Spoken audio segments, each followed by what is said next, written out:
Hey everyone, thanks for tuning in to Momenta on the Main Line. We're your hosts. I'm Dr. Joanna Holleran.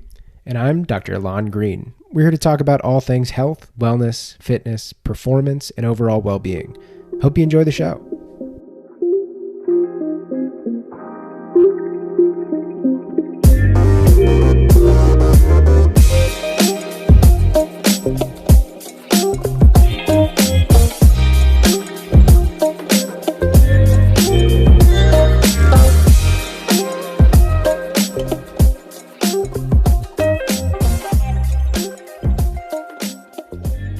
Outside of Philadelphia, Deanna Segrave-Daly, a registered dietitian, is a food-loving dietitian who co-owns Teaspoon Communications, a food-focused nutrition communications group that has consulted with a variety of national and regional health and food organizations for over 15 years.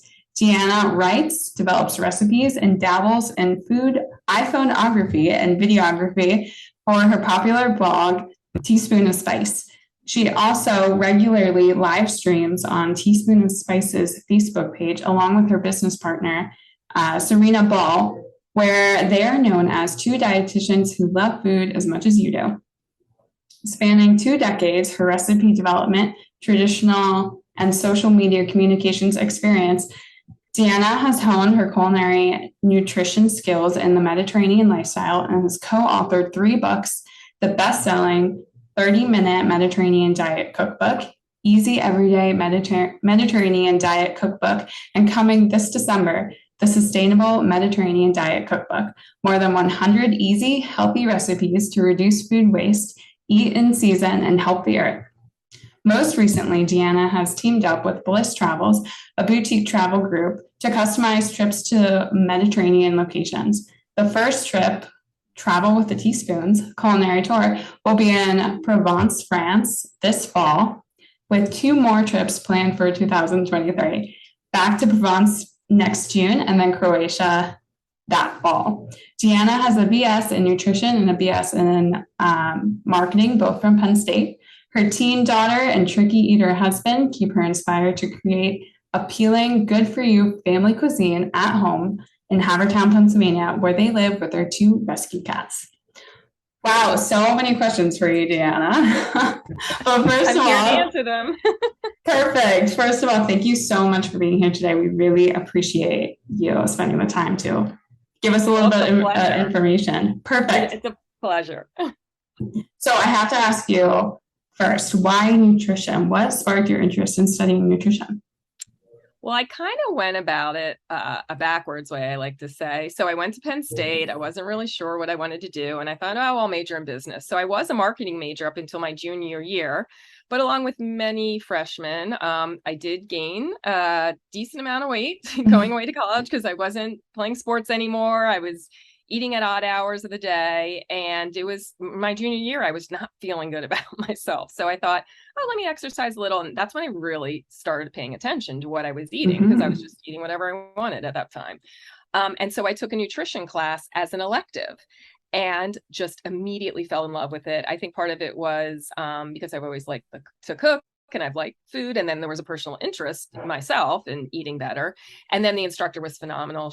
Her name is Dr. Chris Clark. She recently retired from Penn State, but she was getting her PhD at the time. And then she went on to become a sports nutritionist, a pretty well-known one in the collegiate world. So she just sparked my interest. And I thought, you can major in nutrition? I didn't even really know what a dietitian was, knew nothing about it. So I looked into it. And I was able to then figure out. So I got 2 bachelor's degree. My advisor gave me the best advice ever and said, "You're almost done your business degree. Don't back out now.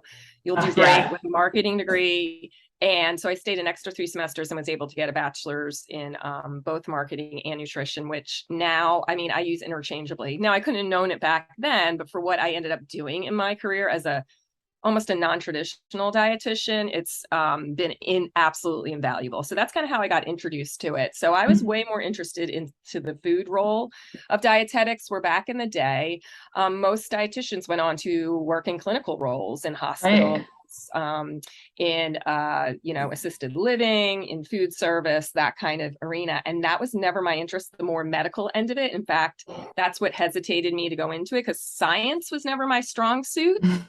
I really like the other end of it, the education end of it, the food end of it, talking to people, not just about nutrients, but how can you eat and how can you enjoy food, but, be better, be healthier at the same time type thing. So I decided to go more in the route of kind of community education than a setting.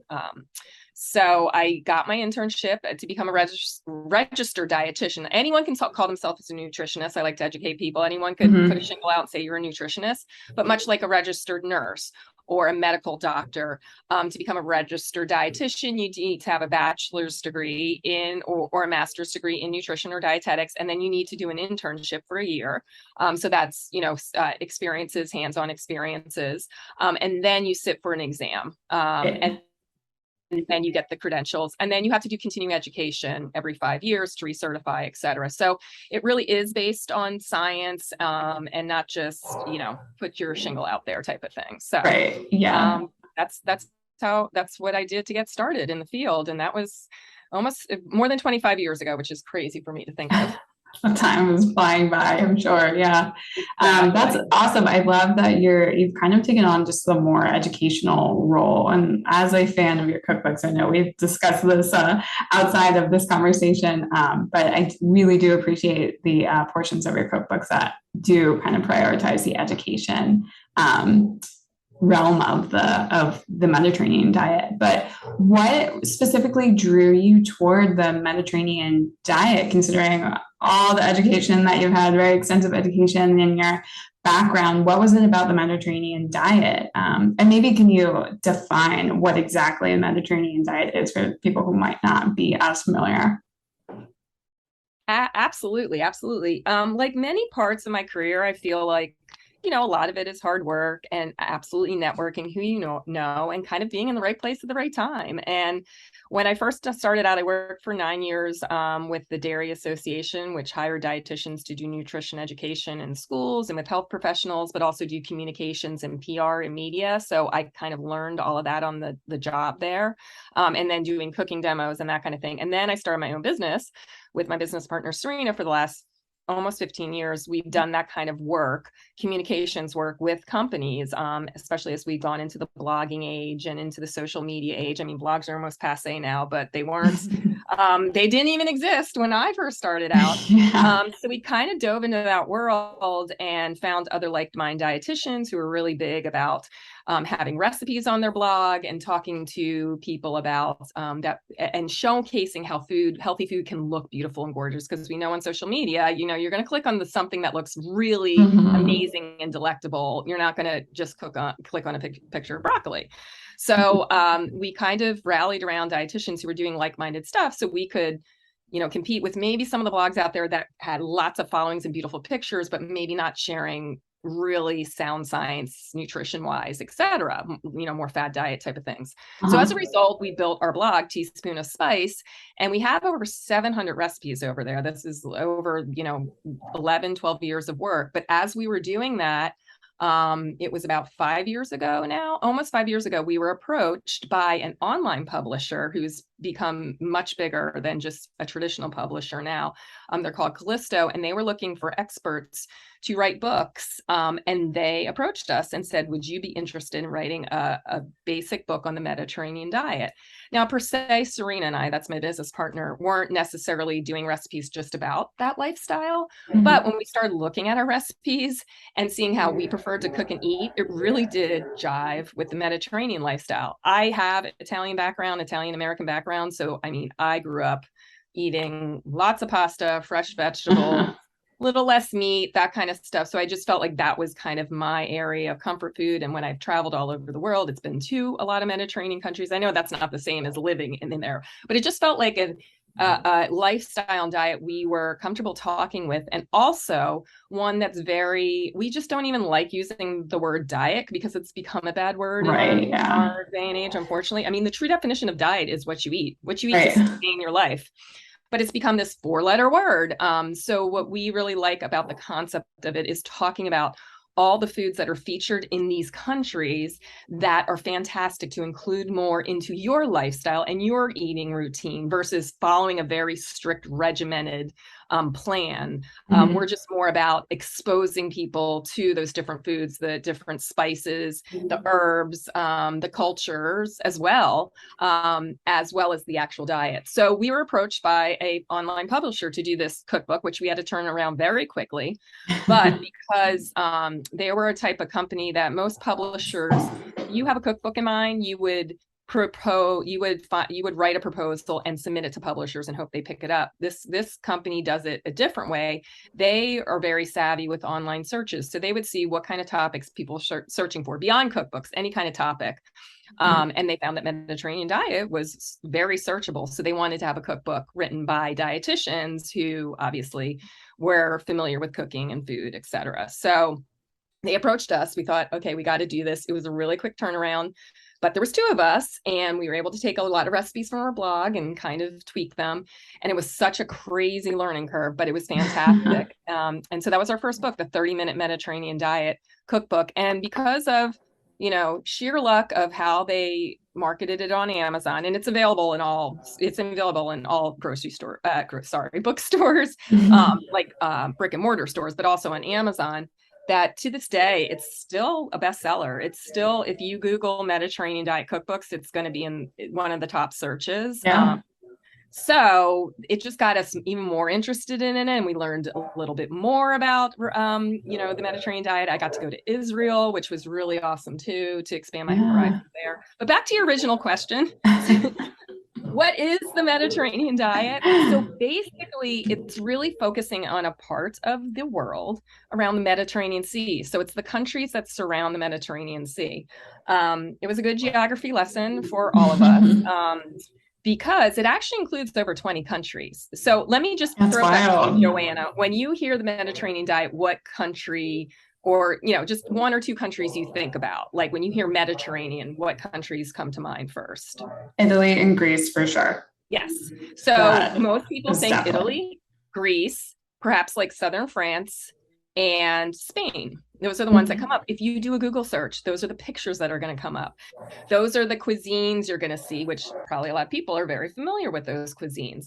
But that's really the Mediterranean diet. Research behind it started in the 60s, focusing really on Greece and Italy. And what they were finding was people there, they were living longer. They seemed to have less heart disease. So that's kind of where the interest really grew from the nutrition end of things. So it did focus on those countries. But as more and more research has come out, and realizing that it's not just those countries, it's the countries that are surrounding the sea have a lot of commonality to them, but they also have some differences too, just like all cultures do, like states nearby might have some similarities, but a little bit difference too. So we like to even promote that the Mediterranean diet is beyond those 4 countries. It is also North African countries. They border the Mediterranean Sea. So that's Morocco, Algeria, Tunisia, Libya, Egypt. And then if you go up, the Middle Eastern countries that lie in the Mediterranean Sea are Palestine, Israel, Syria, Lebanon. And then you get into Turkey, and the island of Cyprus, and even Croatia, Albania, I always forget 1 or 2. Make sure they're all included. But Montenegro, which is a smaller country, and Bosnia, Herzegovina, and Slovenia, and Monaco, and Malta. So it's like this whole swath of countries, again, that have common ingredients, which are olive oil, which most people think of. They're on the sea, so lots of fresh seafood, lots of fruits and vegetables that grow in those more temperate climates, nuts and seeds and beans. They do include red wine, but in moderation too, and lots of different whole grains. And they do, utilize poultry and meat too, but just in smaller portions. So it's basically, again, not a super specific diet versus these are the foods to include, and also the lifestyle element, which we absolutely miss in America, which is very hard to imitate because over there, now, obviously they're all different countries, but the way of life is different. You take a siesta, most countries, shops close down in the afternoon a lot of times. Now they're becoming more and more, modernized in the bigger cities and stuff, but You take time, you sit and enjoy your meal with friends. You know, you're not eating huge portions because you're actually taking time to digest and enjoy, and they don't snack quite as much, that kind of thing. So it's also the lifestyle of it as well, which is really hard to adapt as Americans here. But long story short, what Serena really and I like to do with our cookbooks is to take that whole Mediterranean diet and make it accessible, so we can be like, okay, here's how you can just start putting elements of it into your lifestyle, how to make it affordable, because that I think is often a myth, like, oh, it's expensive olive oil, fish is expensive, fresh fruits and vegetables are expensive. We kind of try to break down those myths and make it show how it can be affordable, but also accessible. You don't have to be in the kitchen for hours. You can do things that just, if you stock your pantry or freezer well, that you can pull things out and whip together a meal that would be considered Mediterranean, and just you can feel good about it, type of thing. So we kind of try to include all of those elements in our cookbooks as well. And you know, I live in the suburbs of Philly, but Serena lives in a very rural area outside St. Louis. So we always say if she cannot find it in her grocery store, we do not include it in the book. It's a great rule. Yeah. So that's kind of like our element around there. And then the other thing too, of course, there are going to be ingredients in the Mediterranean you just cannot get in America, or if you can, they're very expensive. They're not in season, or they're just, you know, not the same quality. So what we like to do is showcase kind of ingredients that we do have here that are more available that might mimic the profile. So for instance, our first book actually has salmon on it. Salmon is not in the Mediterranean Sea. If you really want to get down and dirty about it, the nitty-gritty, like a warmer weather fish. But the omega-3s, those the healthier fats and the minerals that are in that fish do mimic different fish that you can get in the Mediterranean. So those kind of instances, we like to include, you know, things that could mimic what you could maybe find in the Mediterranean. But we try to stay truer to their spices and herbs, and really try to introduce people to cuisines beyond Greek and Italian and Spanish and Southern France. We really try to incorporate some of those other countries as well. Yeah, I think your books have definitely broadened my understanding of what the Mediterranean all encompasses, because before I definitely was one of those people that few countries came to mind, thought I pretty much had it figured out as far as what to expect from the recipes, but I was just blown away.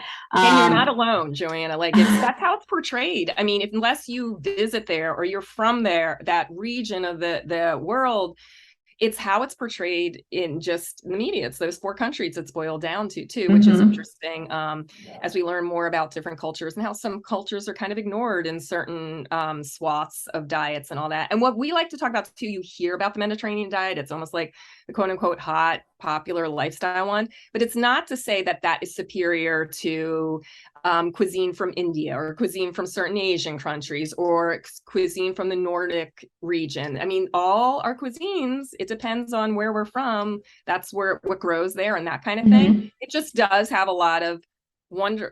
There's probably the most research. Yeah, I was just going to say there's definitely the most researched diet as far as like understanding the benefits of like reduced cardiovascular disease risk, or, you know, prevent cognitive decline, or even like weight loss and weight management. I feel like that's this diet in particular just has so much research about that benefit, which I feel like is what people know it for most of the time, or even, you know, the like diabetes control. I feel like they're often exposed to this type of diet, which makes it seem so healthy almost that it may not be creative and fun. But you guys do such a great job in your cookbooks about introducing new ways to use foods that are still so tasty, but also not in the realm of what you've used them in the past for. For example, for me personally, I remember discovering all the different uses of yogurt that I had just never considered before. When I thought about yogurt, I thought about like sweet breakfast yogurts with fruit and just, you know, all kinds of sweet toppings. But your books really show me that they can be used in more savory manners, which was very eye-opening and definitely changed the way I cook a lot of dishes, to be honest. I love hearing that. I mean, that is why Serena and I write these books, for exactly what you're telling us. And that's what we want people to come away with. Like, it doesn't have to be some crazy, ridiculous ingredient you're going to use once. You're going to play it's something maybe you have, and maybe it's just a different way to prepare it. And our motto is, we are food loving dietitians. We are two dietitians who love food as much as you do. How we we do Facebook Lives every Thursday. And we are big believers in, if it's healthy, if it's that green protein shake and you know it's healthy and you're drinking it and you're like, put it down.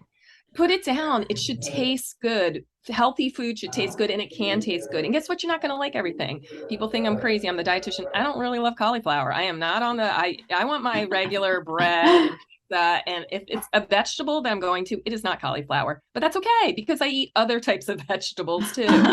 We all have our preferences, and that is fine. So if we can ever introduce something maybe used anyway in a different light, or for instance, like, I think a lot of people don't think they like olives. Well, my husband went to Italy for the first time on our honeymoon, and he had olives there. I'm like, this is what olives really should taste like. And not bashing, in America, we're used to the olives, with the pimentos in it, in the marinade kind of thing. I don't like those either. But if you can get canned olives just in water, like California green olives, they taste like olive oil. It's like eating a buttery snack. So it's kind of sometimes just taking your perceptions away, like, I don't think I like that, and maybe just having it in a different way as well. So yogurt's such a great example, because in America, it's pretty much breakfast. It's a sweet, it's all that. But over in the Mediterranean countries, they use it absolutely in way more savory applications, even with shrimp, which sounds crazy. But I had one of the best meals of my life in Israel by the Red Sea, and I put that recipe in our last cookbook, which, it sounds nuts, but it was amazing, with shrimp and flavored the yogurt with like some smoked paprika and some herbs and olive oil and salt and and a little bit of like honey. And that was it. It was amazing. Wow. So yeah. That's incredible. I love that. So I know that your next book is more focused on sustainability and less waste, kind of with a Mediterranean twist. And I love that you're educating your readers about that. Can you tell us a little bit more about what that looks like? When I think of sustainable eating, I think a little bit more like plant-based diets and shopping locally. But what does that look like with a Mediterranean twist to shop like eco-friendly and just practice sustainable practices? Well, I'm so glad you gave what you think of sustainability as, because let me tell you, it is a complicated subject. There's not like one specific, kind of like the word healthy. There's just like not one scenario like everyone can agree on. And there's different layers to sustainability. And it's such like this almost hot buzzword right now. It is, yeah, it really is. So what we found was we love this book. We are so excited for it to come out. We've been talking about it for like a year now. It is coming out in December, finally. But it really actually, this is our third cookbook. We had the 30-minute Mediterranean cookbook, and then we had Easy Every Day, which is basically also the same concepts as I was talking before, just with a different publisher, lots more photos, and just more recipes like we had before.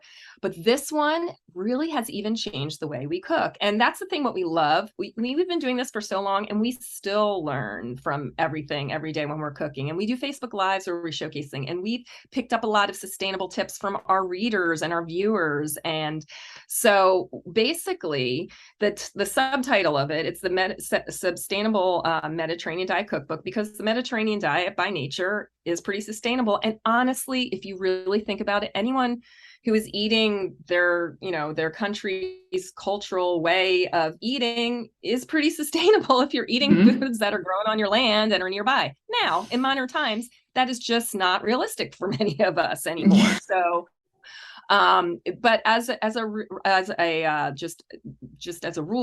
a lot with the Mediterranean diet is automatically sustainable too. So our tagline is that the subtitle is More Than 100 Easy and Healthy Recipes to Reduce Food Waste, Eat in Season, and Help the Earth. So basically, the definition in general of sustainability is when you're meeting your own needs without compromising the ability of future generation to meet their own needs. So either maintaining those needs or even improving, hopefully, for the next generation before us, versus depleting them, which clearly we are doing with climate change and all of that. That's why it's such like a hot hot topic right now. So I think there's actually really 3 layers of sustainability. The most one we're all familiar with is the environmental layer of sustainability. So it's exactly what you said, like eating more locally and, like utilizing our natural resources that are most near us, trying to reduce carbon emissions. You hear that buzz phrase a lot too.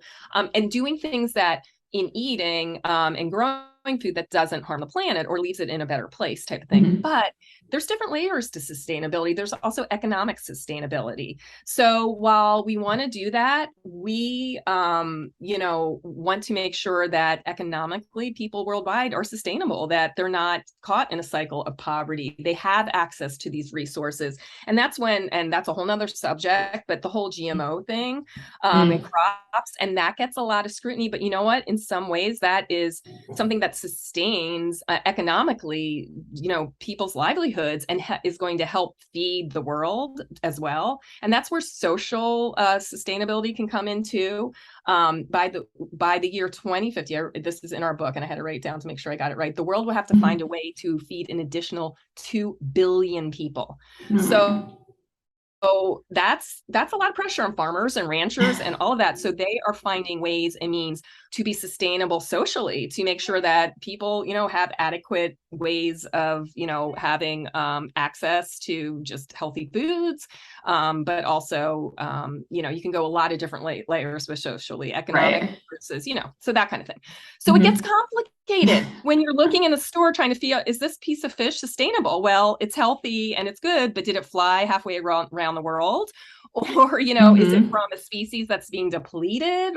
And those things change, and they're very, a lot of the stuff is fluid, where, a certain species of fish, let's say, might have been like very abundant years ago and now it's not, and that kind of thing. And what are the farming practices behind it? Is it better? You hear a lot about, only wild organic. Well, if you're eating something that's organic, that's flown halfway across the country, is that sustainable?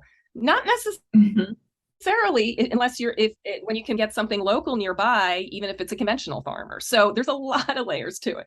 So with that very complicated subject, what we did in this book is we came up with 10 guidelines to just things to think about. And you do not have to do all of them, even if you take one and make it a practice, just like anything we do in life. When, you make a practice out of something, and the more you do it, it becomes a habit. Right. So one example is using your recyclable bags. Like forever, I didn't do that. And then I just realized, just keep them in the back of my car. I always have them back. Oh, that's exactly what I do. Yeah.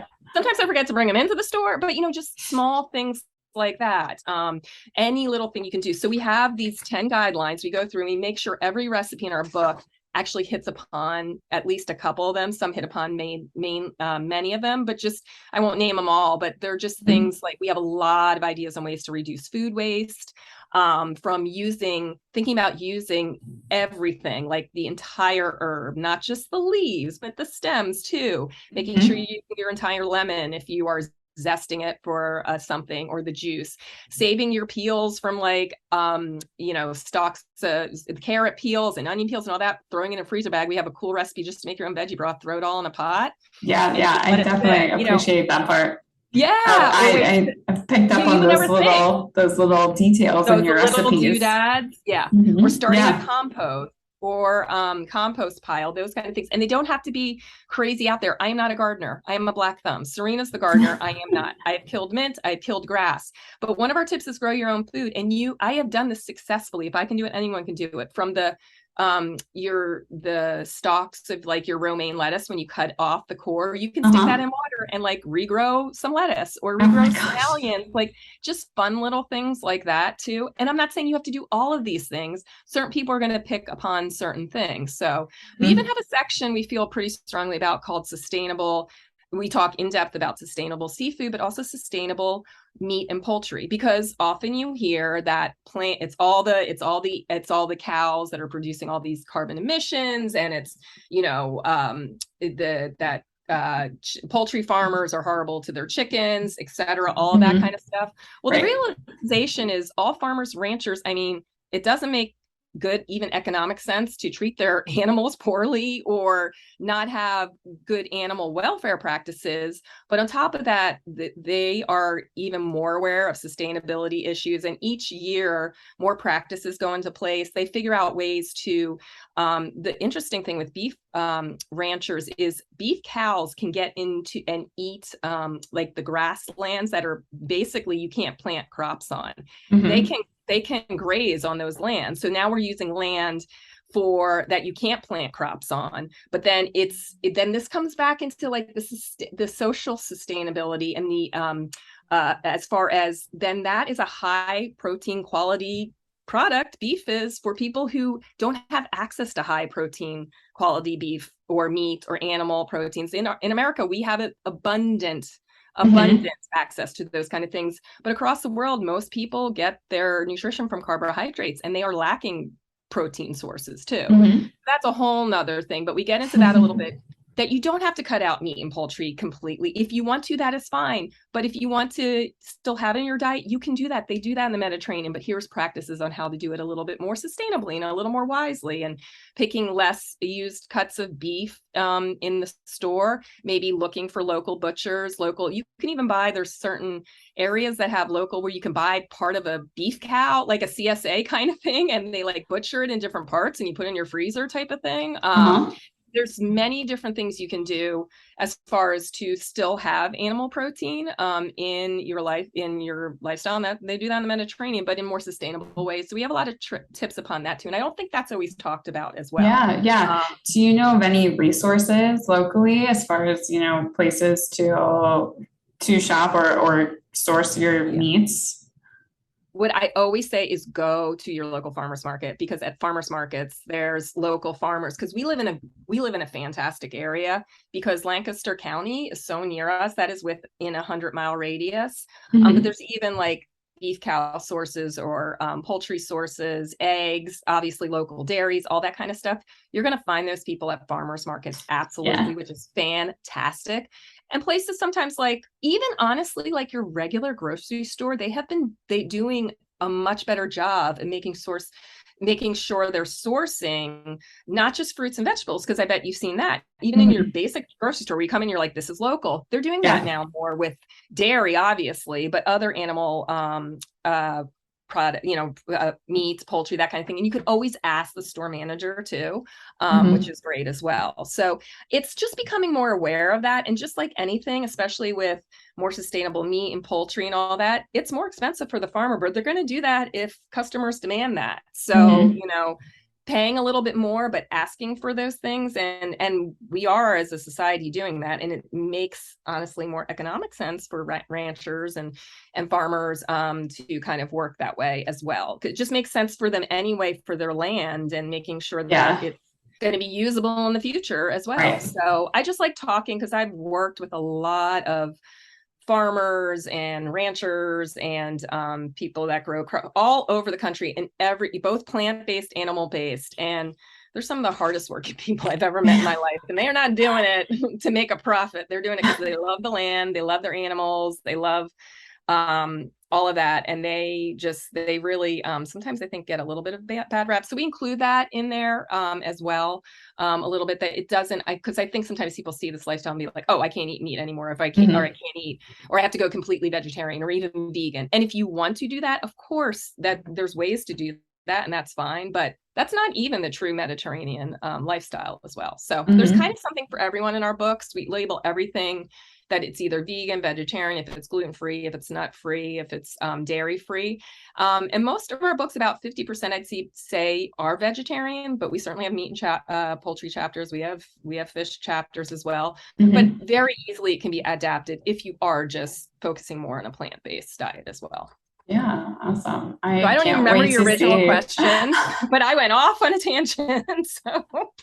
No, I was just asking about sustainability and what that, as far as like what that looks like with a Mediterranean style. Yeah. But I mean, those practices are really what it comes down to, really kind of getting into the habit and just having the awareness of what you're doing with your food, how much of it you're using, and just where it's coming from and what's in season and what's in season locally. But those are all The other fantastic. thing too, exactly, to point out too, because sometimes that can even seem overwhelming. A lot of that stuff is, we really talk a lot about using canned goods, using frozen goods. That canned and frozen vegetables, fruits, they're just as great. They really are. And especially when we're talking out of season kind of things. Mm-hmm. Because first of all, you're not going to throw them out. We throw out like I think it's like 1/3 of the fresh produce and food we buy. We throw it out, which is insane. And I'm not lecturing anyone. I am just as guilty. Like, something gets shoved to the back of the refrigerator and you forget about it. Right. Well, if it's in the freezer, or if it's canned, it's going to last longer automatically. So there you are. Also, one of our guideline tips is use what you have on hand. So you're going to be much more apt to be able to whip together a quick meal that could be a little more Mediterranean focused, a little more healthy focused. If you have some canned beans on hand, if you have some frozen veggies or frozen shrimp in the frozen fish in the freezer, to whip something together, you know, and some whole grains that are in the pantry, etc. So we talk about that a lot as well, to kind of make use of what you have on hand. And we talk about good staples that are shelf stable, type of thing, and that they can be just as nutritious, plus they can be more economical as well. Right. Too. So we talk a lot about ways that those kind of things can be incorporated. So it's not the myth that everything has to be fresh. Right. Yeah. No, that's just not sensible. possible. And that's not always sustainable too. Yeah, no, I definitely appreciated that portion of your book that was just saying, have these things on hand, have this in your pantry and have these in the cabinet.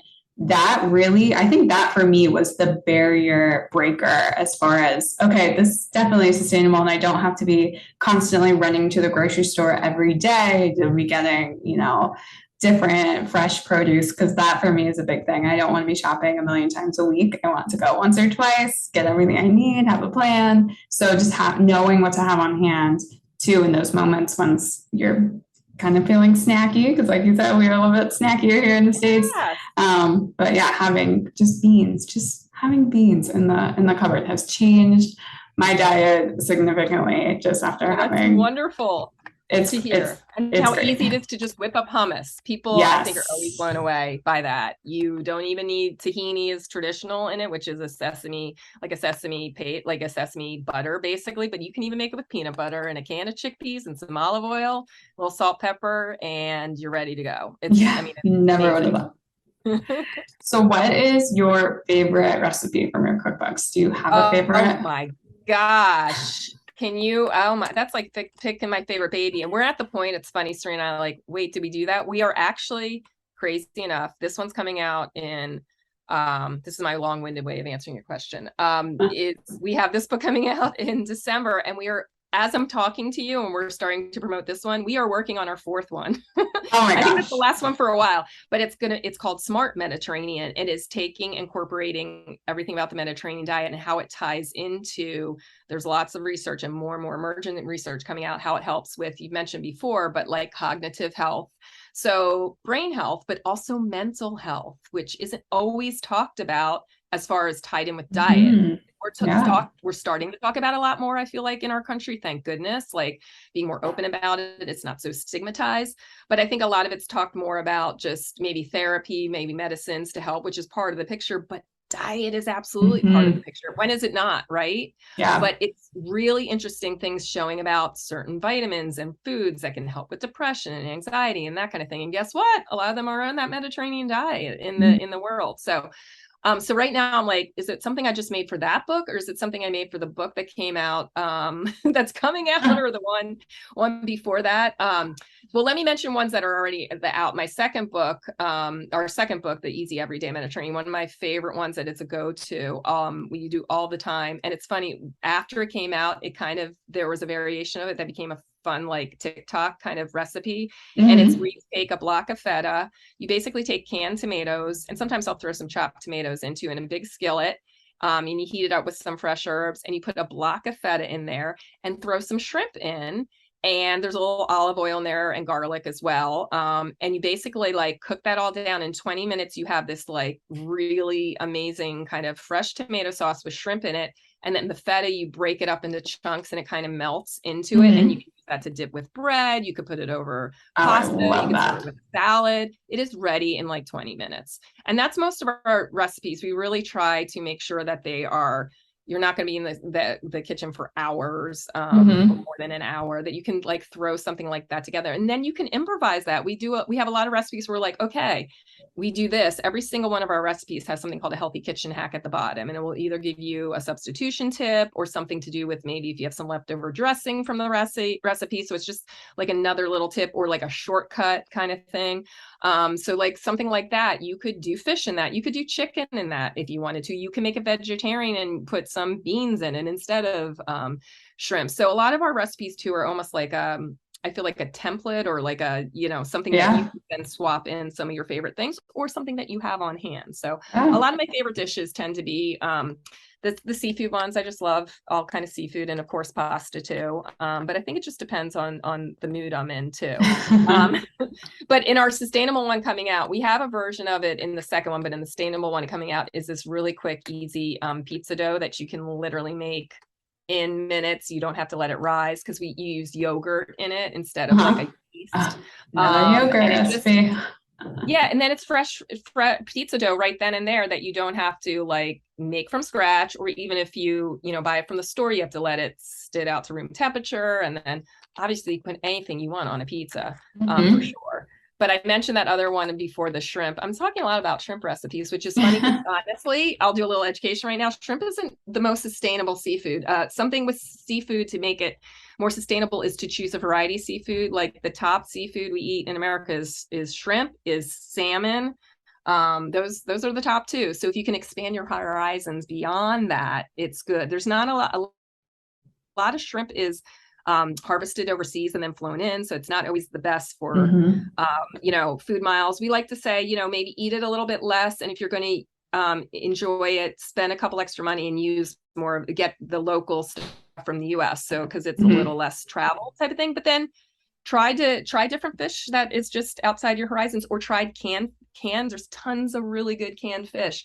Trader Joe's now has these smoked canned mussels that are amazing. It's like if you like smoked salmon, it's, so trying something like that sometimes, maybe trying something a little, if you maybe like clams with pasta. We just have some ideas like that in our sustainable book coming out as well.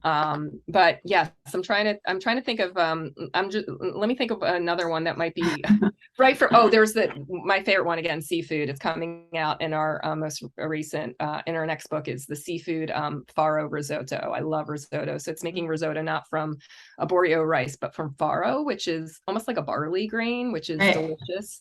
And it's using canned seafood, and it's really pretty yummy. My tricky eating husband loved it. So oh my gosh. I call him a tricky eater husband, and he liked it. So I'm like, if he eats it. Good sign. Good sign. I can't wait to try that one. Yeah. Oh, one more. I just thought, of course, I'm remembering all of them. There's a version of it in our first book where it's literally making your homemade hummus, which takes seconds in a blender. And then you, under a broiler, grill some some red onions, or purple onions, and some chicken with some olive oil and some spices. And then you serve it over the hummus. Well, the one that I like, probably even more, is coming out in the Sustainable Cookbook, where you take ground beef. And this is another way you can make beef more sustainable. Ground beef is, we chop up mushrooms really, really finely, and we cook them and we mix them with the ground beef, and you can't even tell. It extends the ground beef, and now you're getting a vegetable with it. You can do that with beans too. You can mash up beans, like white beans are very mild, and mix them into like a tomato sauce with meat, and you're not even going to taste them. And now you've extended the meat. You're adding a veggie serving. But this one has ground beef with chopped up mushrooms really fine, and some fresh herbs, and again, some spices all mixed together. And then you serve it over hummus. So it's like ground beef over hummus, and then we put chopped tomatoes on top with parsley, and it is so stinking good with like scooping it up with pita bread. And it takes like 20 minutes to make. So, oh my gosh, that is such a good tip to mix in vegetables with like your meat. Who would have thought? Oh, and I will mention that Joanna, I'm telling, is like our number one fan right now with the soups. She loves the soups. Oh my gosh. And I'm going to tap into her. So we didn't do it with our first book, but we've done it with every book since. We test with home cooks. We test at least 30 to 40% of our recipes are tested by home cooks. So we get them to a point where we think they're good, and then we send them home. And Joanna says she'd be a tester for our next cookbook. And then we have people like honestly tell us, did it work? Did it not? What do we need to tweak? Did you like it? And we adapt it based on their findings. So it's like triple tested at some point. Yeah. A lot of the recipes I do, Serena does, and then we have someone else test it. So it's tested by people that are home. They're not chefs. They don't have a million pans. They might have preferences, certain foods. So that's what makes us feel better about them too, because we've read enough recipes and we've tried enough recipes, I'm sure you have too, that just don't work, and there's nothing more frustrating. So right.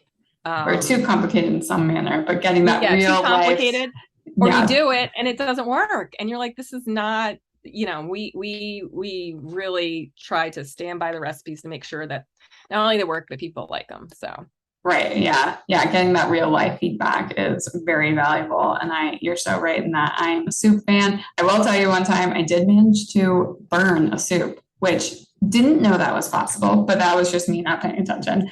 It is still possible. Turned out delicious. Honestly, the burnt flavor just like amplified it, made it a little bit better almost. But that was interesting. But the mushroom farro soup, love that one from your your cookbook. So good.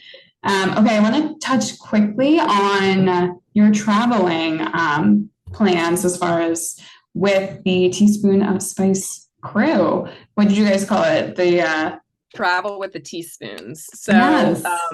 I just feel like we kind of keep reinventing ourselves a little bit as entrepreneurs. So we did PR for a long time for companies, and then we were in the blogging world, social media world, and educating dietitians on how to run blogs and take pretty photos on their iPhones and that kind of thing. And then doing some live streaming, and then the cookbooks. And this is kind of like the next cycle, we feel like, again, being at the right place, right time. I was networking with this local woman named Wendy Jagger. She owns Bliss Travels in Philadelphia at the end of last year. And she does these custom-made, very kind of exclusive small trips to, she started in France, and then she does some in Spain and Amsterdam, but also Croatia. And we started talking, and she found out I had a cookbook, and she was really interested. And she said, would you ever want to like travel to some of these Mediterranean places and do kind of like, we do a dual tour together? Like, I already do these tours, but you could then come and talk about like the culinary aspects to it and all of that. And I was like, well, that sounds really interesting.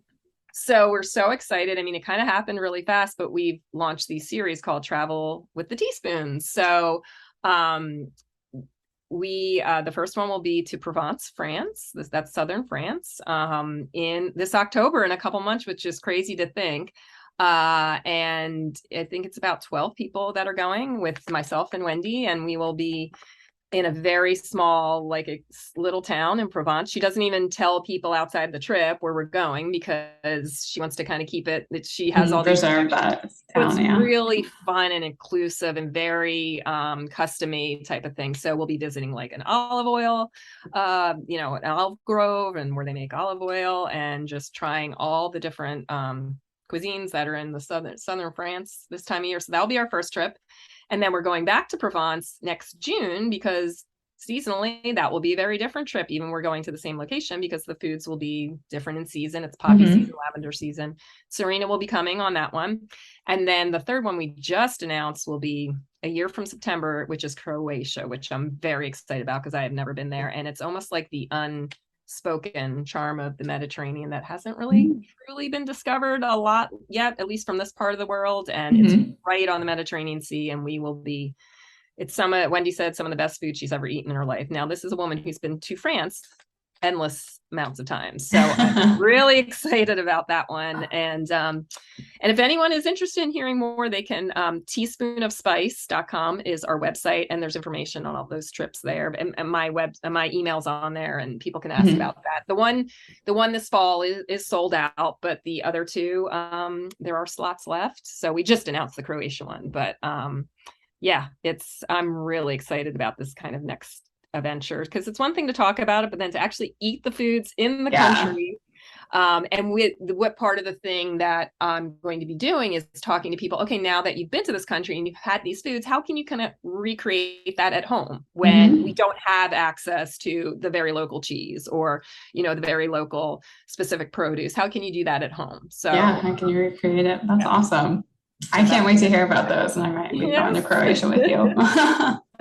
Well, maybe. Yes, you and Alon can come. That'll be awesome. Okay, I want to hit through these lightning round questions. So you these at the end of each podcast, just some quick questions about random things. Doesn't have to be quick answers, but we're going to get rolling with those. What is the most influential book you've read? Oh my gosh, put on the spot. Well, I'll say, how about, can I say like a cookbook? Because that's all we're talking about, but also a regular book too. So a cookbook is the Fannie Farmer cookbook. That's just a staple from way back in the day. It's been revised many, many times, but my mom gifted me that probably right before I went to college. And it's just to this day a reference that I like just use and love. And I feel like I grew a lot of my love from that. Started from that. I mean, I have many other cookbooks I reference, but that's one I go back to all the time. It kind of reminds me of that. And then to make note of that one. Yeah, the book that pops to mind. I feel like it's the first book I read as a younger person that just totally to this day sticks with me is To Kill a Mockingbird. Just that you could there were so many books I read in school that I was like, ugh, and I think I reread them as an adult and kind of got it, but I felt like that spoke to me back in the day. That's, I think going back to rereading the books that you read throughout school is such a good way to really connect with them in ways that you didn't want to in school. Yeah, that's such a good idea. Is there anything you're reading right now?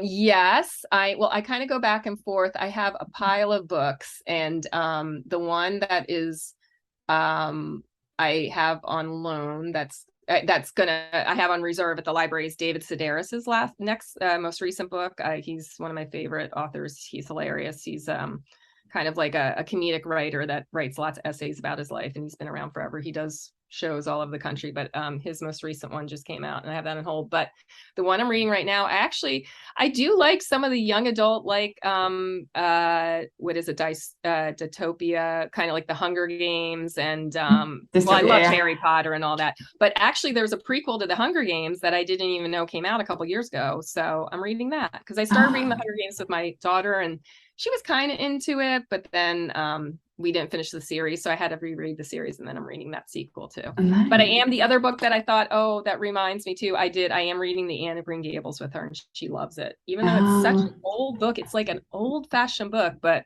I loved it growing up, and she's liking it too. So we're reading that series now too. Oh, that's nice. So how's that for about 3 answers? I love it. The more the merrier. I never read as much as I want to read, but I am going to the beach soon, so that's where I feel like I do a lot of my reading, on the beach. Perfect. So. Yeah. Those vacation reads when we feel like we have the time. Okay, so this one I feel like I have a good idea about something that you might say, but we ask this to everyone. If you could have any meal delivered to your door tonight from anywhere in the world, what would it be? Oh my gosh. I still to this day dream about the paella I had when I backpacked across Europe when I was, oh my gosh, it was like 30 years ago. In Barcelona, Spain. And it's funny because back then, that's even before I was really like into different food, and we were traveling dirt cheap, like literally backpacks on our backs, staying at youth hostels. And me and my friend stumbled upon this restaurant where, they barely spoke English. My friend spoke a little Spanish. We were trying to figure out what was on the menu. And at one point we were pointing to a word and he was trying to describe what it was. And then all of a sudden he lit up and he's like, oh, Bugs Bunny. And we're like, oh, that's rabbit. No, I don't want that. I remember that. Oh my gosh. Paella. And it was just unbelievable. Unforgettable, clearly. That's awesome. Yeah, that, or you know what, honestly, the most recent trip I went internationally was Israel, and it's some of the best food I've had in my entire life. I'm dying to go back there and do like a true culinary tour there. That was more of a just sightsee, jam in as many different places that you could in 2 weeks, which was amazing. But I would go back and do like a food tour there in a heartbeat. Incredible food there. Incredible. I do have to add that. See, I never give one answer. That's okay. That's okay. That's why I say never quick, but we welcome that for sure. Okay. So this is a little deeper, putting you on the spot a little bit. If you could go back in time and give advice to your younger self, what piece of advice would you give yourself? I would have said, well, yeah, I always feel like no regrets in life. You move forward. You don't have to dwell on the past. Like, what if, would it? But one thing I would have gave myself advice for would have been like, stick with your French classes and get over being embarrassed about how you speak French. I took 6 years of French and then never did anything with it. But I was always so self-conscious how I spoke. And that's the one thing I wish I would have done. I would have said, go study abroad, because that's how you learn. I really wish I would have learned how to speak another language. I know it's not too late, but it's so much easier to do it back then. So I wish I would have said, go somewhere, go to France and study abroad there and learn French. So that's probably what I would have told myself back then. Go do that. But I can relate to that. I took 4 years of Spanish in high school and then 3 years of Italian in college. And you wouldn't think that I spoke any Spanish or Italian at all. I wish I had practiced and really gone and submersed myself in the culture, because that's how you learn it. But my sister does that. I am envious of her because she did live in Italy for over 4 years and I visited her often, but she's to this day speaks fluent Italian. So but that's one day, still dreaming of it. Okay, so tell us where people can find you, websites, social media, where can people contact you? So teaspoonofspice.com is our website. And at this point, it used to be a blog where we'd update it all the time. At this point, it's more of like a recipe resource. So it's great. You can go on and Google. We have tons of recipes on there. We also have a recipe index. So if you ever have an ingredient and you're like, oh, what do I do with it? You can go type in that word and all our recipes will come up. But all our information about our cookbooks are on there. You can pre-order the sustainable diet cookbook right now on Amazon. It's on sale. It's at every it's at Barnes & Noble, it's at Target. If you want to support an independent bookstore, I think it's Indie Print is the overall that has all the independent bookstores, and you can buy it through an independent bookstore too. And then the other big thing, we kind of died down on social media, but Facebook is where we've taken a little bit of a break off of summer. We pretty much, between Serena and I, we trade on and off. We do lives almost every Thursday at 12:30 p.m. And it's just from our kitchens. It's either me or her, and we kind of talk through a recipe or maybe something that's in season and feature some things. And as we get closer to our cookbook launch, we'll be doing a lot of stuff around that, giving away free cookbooks and we hope we hook up with some sponsors and can do some things that way. The other thing, if you are interested in hearing when we're doing those kind of things, we do have a weekly newsletter. It just comes to your new e-box on Sunday afternoons. We don't sell your name to anyone else. You can unsubscribe at any time, but it will give you the updates. So it will tell you like, oh, what did we do on Facebook Live this week? We curate a couple recipes that are in season. We kind of talk about, like, again, if we have a trip coming up or if there's we have some exclusive things that only the newsletter people get, some healthy kitchen hacks. Sometimes we do giveaways. So if you just are interested in, keeping up with what we're doing, that's right on the website. You can see where you can subscribe to our newsletter. Like I said, you can unsubscribe anytime. But that's another place where you can get information from myself and Serena as well. Serena, and here's another poll. She has a very cute little baby that she'll have on Facebook Live. So little guest star. I have one child. That's her 5th child. So. Oh my gosh! Wow, big family. I don't know how she does it. Yeah, so that's just proof that this is sustainable, affordable. Oh my gosh, way of life. She is the epitome of that for sure. That's amazing. I love that. Okay. Well, thank you so much for being here. I can't tell you how much I appreciate you taking the time to really elaborate fully on the Mediterranean diet and really kind of expand our understanding of it and how extensive it really is, just beyond, the basics, olive oil and, yogurt and wine. Yeah, we really appreciate that. And I will link everything in the show notes today so that people can find you easily, your website, your links to your cookbooks. And we will definitely have you back to discuss further your trips and just new discoveries from France and Croatia, and your newest Smart Mediterranean Diet book. I'm very, very interested in hearing more about that in the future. Well, I would love to come back, and thank you so much for having me on your platform. I was listening to a couple of your other podcast episodes, and I think it's such a great resource and addition to the podcast world. So I love going to you as a provider, but also chatting with you as well. So thank you too for all the support you've given our cookbooks too. Yeah, of course. So happy to get the word out there and let everyone know how wonderful this diet is. Thank you so much. All right. We'll see you next time. Thank you, everyone, for listening. Bye.